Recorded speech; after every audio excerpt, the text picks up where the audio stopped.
Hi everyone and welcome to another tutorial by Blender Amigos. This is the second part to the comprehensive studies into the material notes and cycles. That's a long title, I know.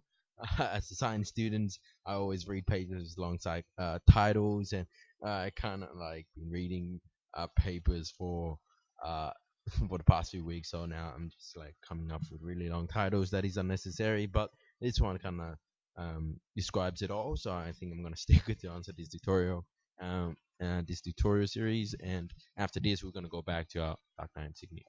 Alright guys, and we are on the go, so it's recording. So on the first part I just show you about the material node in Blender. It's a more in-depth studies into the color ramps and stuff, but I didn't touch on the displacement. So what I have here is the camera and just a normal plane already unwrapped. It's very easy. It's just unwrapping the plane. So now the I decided to do separate because I had to change camera angles, and that takes a long time apparently. Uh, so I'm just gonna, anyways, let's get into it. I tend to mumble a lot in the beginning of tutorials. So we got the plane. We are gonna add a new material, and let's just call this displacement. Okay. Um, all right. So and this default node setup comes up, and what we'll do is we'll disconnect this, and then we'll add in a glossy shader. Now, the reason why I'm putting a glossy shader is that so we can see the displacement as the plane kind of reflects the surrounding. Uh, Basically, that's it.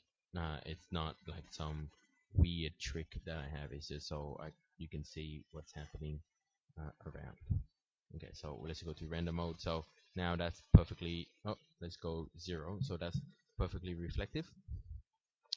And let's change Arial preview to 50. You don't have to be 0. Doesn't matter. I don't want to use too much. Uh, it's not much actually. It's 0. All right. So now we'll connect. Actually, we'll delete this one. No, we don't need it. Yes, no, we don't need it. Basically, when you connect nodes, the color most of the time is color based. So green to green, yellow to yellow, white to white, or gray to gray. So what you have here is just a perfectly glossy thing, glossy plane. And now let's add in a texture. So let's go texture, image texture, and I'm going to use the smoker one again from my previous tutorial, because and I probably have to I found this on Google. I think I probably have to acknowledge the person who made this one quickly before they shut my entire tutorial down. I would like to recognize the work by Catgirl CG um, for her impressive and very thought-provoking image on smoking. Okay, and I hope I'm allowed to use this. Just give me a comment if you somehow ended up in here and do not want me to use it. But again, I just like to say impressive image. Alright, now let's go back. And we use this image here. And what we do is we're going to connect the color to the displacement. And now this is the reason why I want to use a glossy shader, is that it reflects quite nicely the surrounding, giving us a few of the displacement. So basically, the dark part, the light part is more raised than the dark part. Yep. So you can see there, if we just move away from here, so I give us, so you can feel like it's being raised up. Alright, so now we are going to basically again add a color ramp in there, and what you can see here is if I again same thing, uh, this get the contrast get more increases as the black end and the white end come closer, and but with the there is small changes in details as you change the RPG values. but when you have other textures on top of it, it's not actually gonna make a big difference. So I'm just gonna ignore the color changing part to the displacement. But it does in fact make differences, but very small. In a real work, you would barely notice it. All right. So I just wanna clarify that part, and what happens here is so you got the displacement, and then if you reverse it,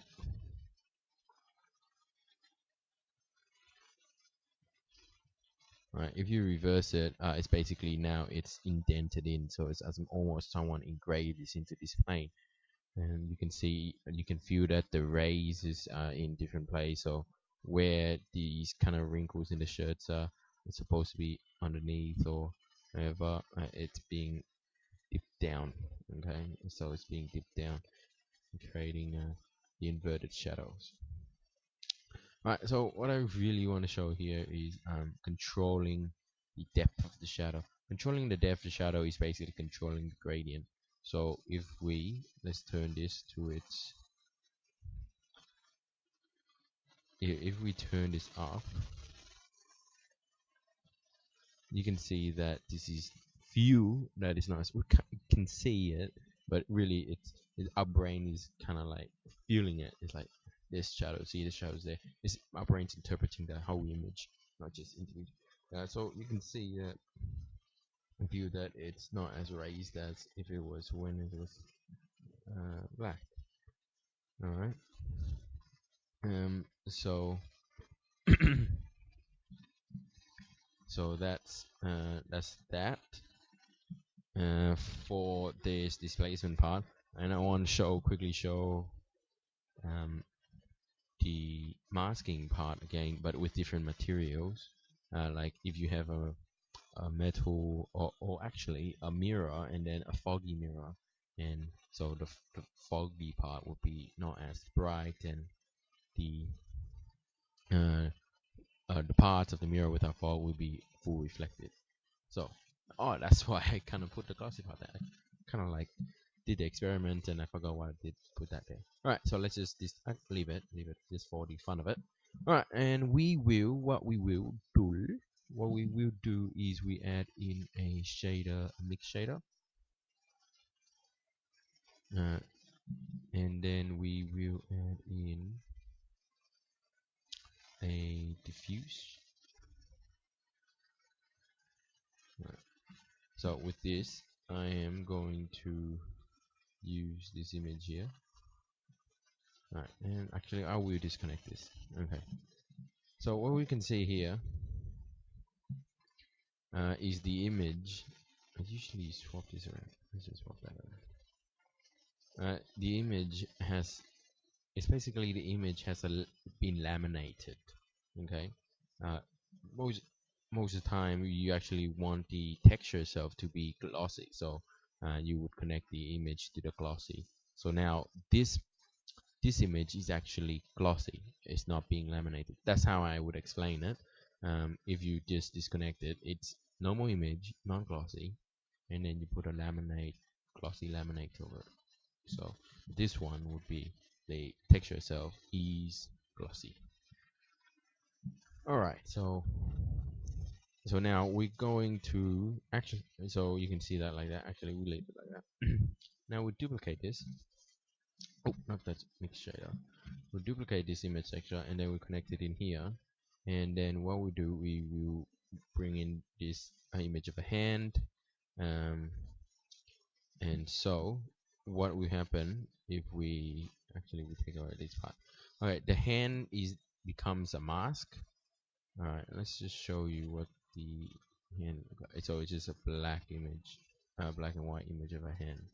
So just creating a mask again.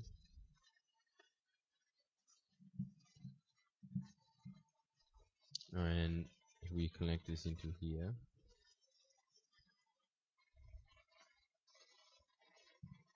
because in volume.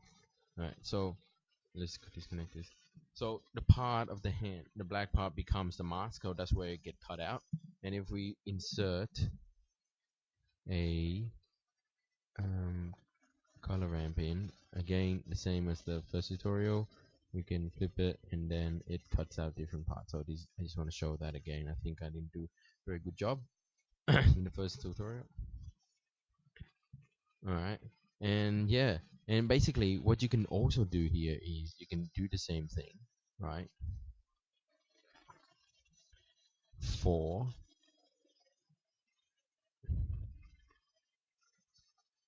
sorry.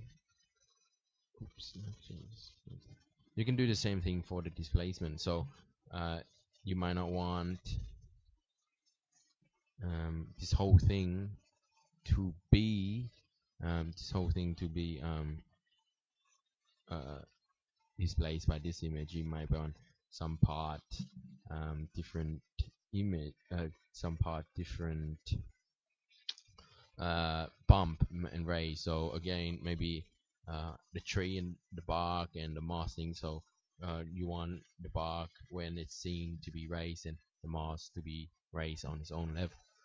So basically, you stack all these image textures together, and with in this sense, we don't use we don't use the mix shader, but we use the mix node. Alright, so I talked about the mix node in the previous tutorial. Is basically when you're mixing non-shaders nodes, you use the mix node. When you use mixed shaders node, you use the mix shaders nodes.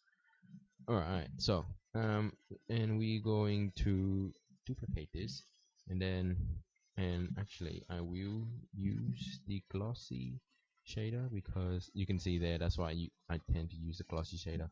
It comes up more defined than the other one. So the mix node allow us to mix the two textures together. So now you can see that if we want really raised, then we add these two together and basically multiply the values at a pixel at a precise coordinate. So yeah, but we usually want to use a different texture, so we use the AB texture again. Alright, so right now you can't see it, but if you go to mix, you can see that now we have mixed the two textures together at a factor of this. But let's say, right, let's turn that off. Let's say where we want the AB to be displayed, we don't want any of the smokers to be displayed. So we can actually just connect the color to the factor.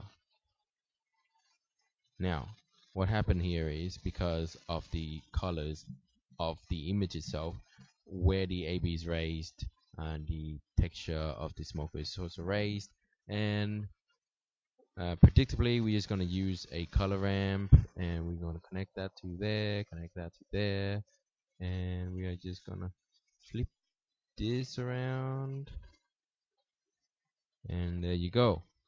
So what we did there, it's not very clear. See, maybe I use the hand instead. Oh wow. Okay, there. So you can see that much better. Where the hand is black, now it becomes white and it becomes a stencil and it cuts out. And then you can see the rays of the smoker from underneath. We turn it the other way around. You can't. So the hand is raised over the smoker. So that's basically it. Uh, it's a few little demonstrations that I hope you guys find useful and that you can apply this. So basically, when you get to a level, when you do a lot of different elements, you would want to combine the part number one, part number two together, and you just combine together. And my advice to you is kind of like look at the picture as a whole and look at the bigger picture. If it doesn't look real, doesn't look nice to you, at this level, it's probably not gonna look better like this. That's what I tend to do. Like, oh, that texture looks really bad, so I zoom in and say, oh, it still looks bad. And even if it does look good, when you zoom in, I was like, oh, that's a small effect. So you really want to work on the image as really big first, and if really important small details then you come in, because if it's not gonna look real right here, it's not gonna look any real or more real at this kind of zoom. So again, that's pretty much it, and I hope you guys learned something. Sorry about the delay in tutorial, so that's why I am going to post this one right after the other one, so you guys kind of compensate for the my slack in making the tutorials. All right, guys, I hope you all happy blendering, and stay tuned for the second part of the Dark Knight Insignia. It's basically a follow up to the first one, and this one as a basic foundation. All right, guys, have a good one.